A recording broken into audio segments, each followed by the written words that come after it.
Hello मेरे प्यारे दोस्तों, कैसे हैं? आई होप आप लोग मस्त होंगे। फ्रेंड, आज मैं इस जो लिखा है परिभाषा अलैंगिक जनन, डेफिनेटली आपको ये पता होगा कि अलैंगिक जनन क्या होता है, लेकिन नहीं पता तो इसके लिए मैं आपको परिभाषा यहाँ पर लिख दिया हूँ, इसको लिख लेंगे। लेकिन हो सकता है आपको थोड़ा एक कॉम्प्लिकेटेड लगे, लेकिन मैं आपको समझाने का प्रयास करूंगा और आप समझने का भी प्रयास करना, ठीक है? चलिए, तो मैं आपको बताता हूँ अलैंगिक जनन क्या होता है। इसके पहले मैंने लैंगिक जनन पर वीडियो बना दिया है, ठीक है? उसको जाकर देख लेना। एंड अलैंगिक जनन में बताऊंगा, उसमें मैंने उस पर परिभाषा नहीं बताई थी, बट मैं इसमें अच्छे से परिभाषा बताऊंगा और मैं यहाँ पर राइट डाउन भी कर चुका हूँ, ठीक है?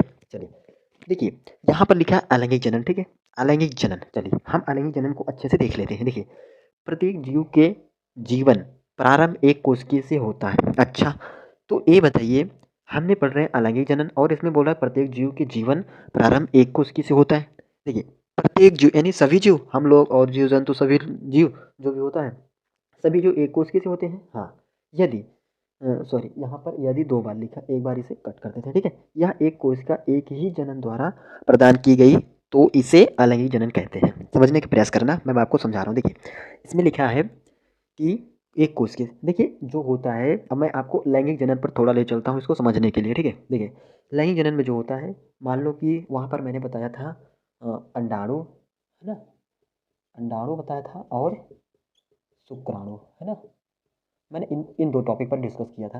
बट अगर मान लो अंडाणु ही है और इसके द्वारा ही जनन किया जा रहा है, इसकी कोई ज़रूरत नहीं पड़ रही है, इसके द्वारा अगर जनन किया जा रहा है, तो वो क्या होगा?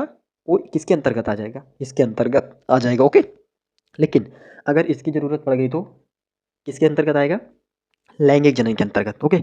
तो इसमें यही दिया है, अगर एक कोशिका से होता है या एक कोशिका एक ही जनन द्वारा प्रदान की गई तो इसे अलैंगिक जनन कहते हैं। देखिए, एक्चुअली में उसमें आप देखेंगे तो एक कोशिका जो होती है, अंडाणु हो गया, और जब इधर से शुक्राणु नहीं आया तो क्या होगा? अगर यही जनन हुआ, इसके द्वारा ही जनन हुआ, तब तो एक कोशिका हो जाएगी। लेकिन अगर ए जब आया तो ए क्या हो जाएगा? इसमें शुक्राणु आ गया, ओके?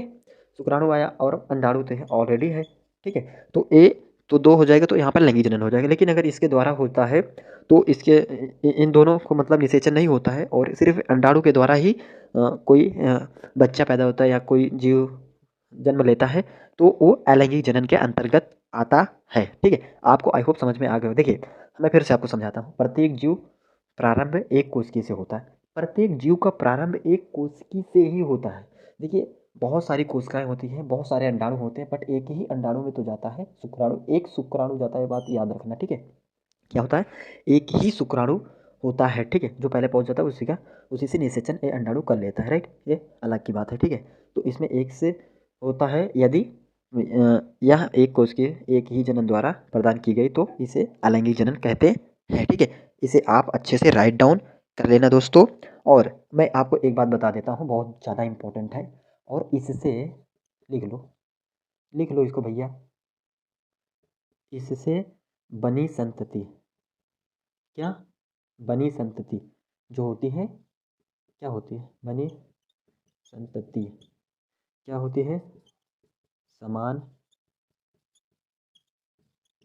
ओके? तो इससे जो संतति बनती है, जिसका जन्म होता है, जो कुछ भी होता है, वो क्या होता है? समान होता है, ओके? सो आई होप आपको समझ में आ गया होगा कि अलैंगिक जनन होता क्या है। नहीं समझ में आया तो फिर इसको राइट डाउन कर लीजिए फट से और अपने कॉपी में लिख लीजिए, ओके? अगर समझ में आ गया तो चैनल को सब्सक्राइब कर दीजिए एंड वीडियो को शेयर कर दीजिए और लाइक करना मत भूलना। सो दोस्तों, मिलेंगे नेक्स्ट वीडियो में। बाय बाय, टेक केयर, जय हिंद दोस्तों, वंदे मातरम।